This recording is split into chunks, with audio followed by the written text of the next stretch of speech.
So I've had clients who they fucked up on their diets in the middle of prep. We've been like in prep 6-7 weeks.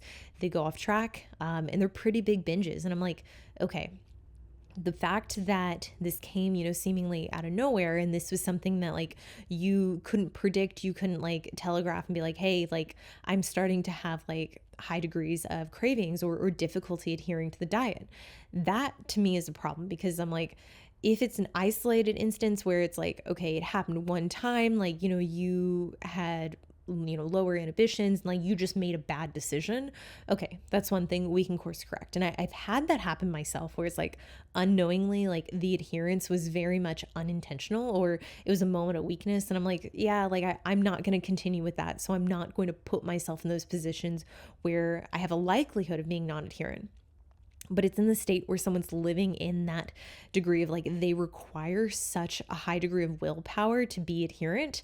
That to me is a very telltale sign that the diet is not sustainable, and that we don't have long before they get to a point where they're non-adherent and they eventually slip up. And like I'll typically have clients where they'll be like, okay, I went off track, but instead of just getting back in the plan today, I think I want to overcompensate. I want to pull food down even further, or I want to do a little bit more cardio. And truly, like when I start bargaining with like, okay, how do we undo the fuck up? It's like that in itself, like it happened for a reason, assuming that it wasn't just like isolated. And in the case where it does happen and it happens because of a moment of weakness, really what I want to do is take it to where that client is not putting themselves exactly in that same position the following day or the following week. Now, let's talk about opportunity cost, because this is really important, and it's what you're sacrificing by staying committed to a plan that might not be serving you and might actually be digging you and putting you in a worse position than you were previously.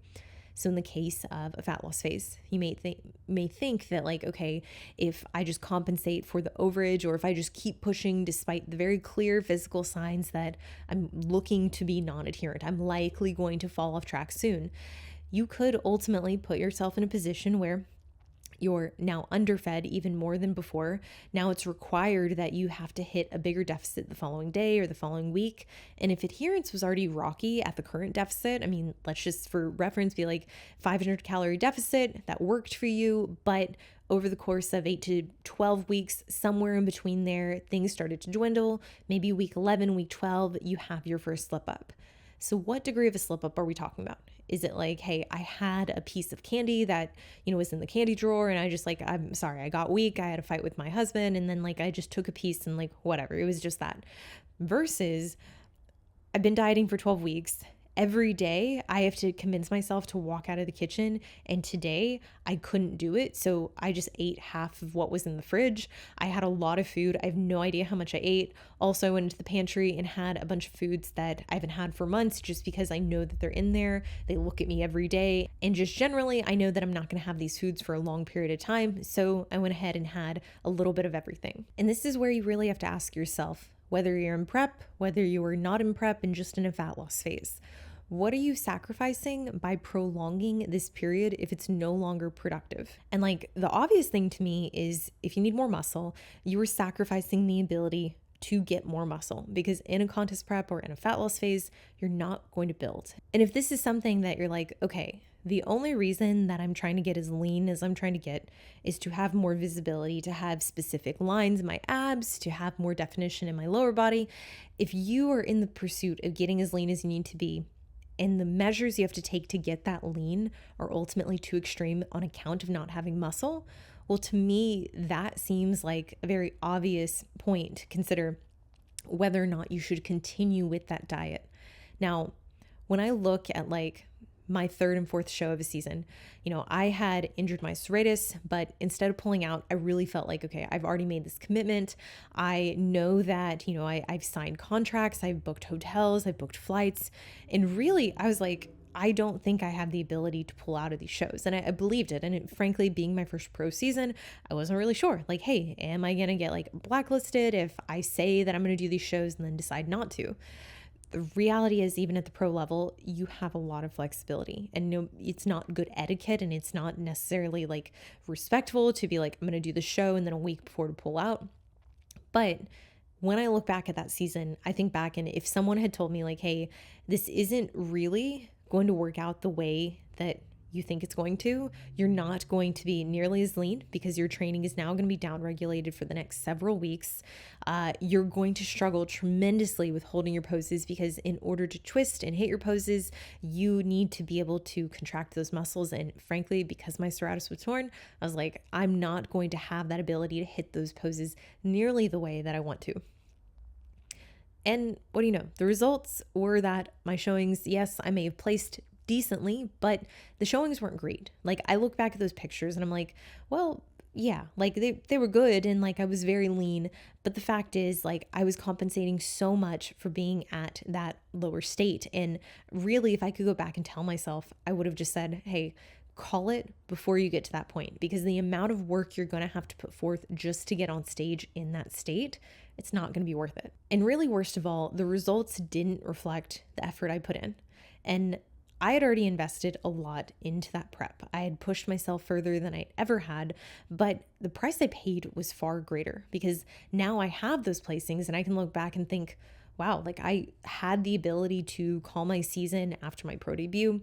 I could have very much said like, hey, I'm injured. There's no way I can make these shows. And frankly, no one would have cared. But instead, I convinced myself that, it made sense. I was already as lean as I needed to be for the shows. And frankly, I should just finish out the season like I originally planned. Now, the other case, and this is one that like I have multiple experiences of myself, but I also have clients who have gone into this state where frankly, they get into a fat loss phase, they continue to diet, past a point that they thought they were initially going to, and they find like it's still not the shape they were hoping for.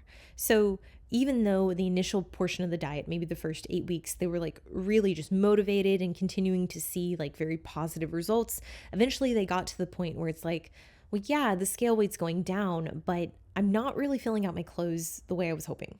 I'm beginning to lose the things that really make me curvy, which ultimately are actually biting me in the ass now, because now when I go to take check-in pictures, I'm not seeing that same shape. I'm beginning to question whether my waist is getting bigger.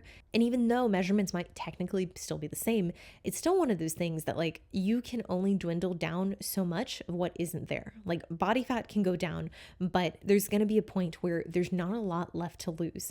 And if you don't have the muscle, it's probably not going to be the shape that you were initially aiming for. And now in the case of someone who truly like you just fell behind, like, maybe you're halfway through your prep and you're like, I don't know, like I think that I can just continue to grind. You really have to ask yourself the tough question. Is it worth continuing? Or would you be better if you put your time and energy and you put it towards a prep that might be a little bit further out? So maybe instead of shooting for that show that's in 6 weeks that sure, technically, like theoretically you can make, but you're going to accrue a ton of dietary debt. What if we looked at a show that's 4 weeks from then? Or what if we looked at a show that, potentially is 12 weeks from then? If you're already having issues with adherence, it's unlikely that that's going to improve. It's unlikely that you're going to be able to pull back and find that equilibrium again in terms of behavior. So continuing to push forward only to show up either under conditioned or even like with this half-assed like project that essentially is only showcasing the first part of the diet because you couldn't really finish out the rest of the diet. I would much rather have someone call it at that 8 to 10 week mark and be like, okay, we need to regroup. We need to assess whether or not it makes sense to continue to do this show. If you're not going to be your best, what is the point of getting on stage? Because ultimately, I think that is most people's goal, is to get on stage showcasing their best physique.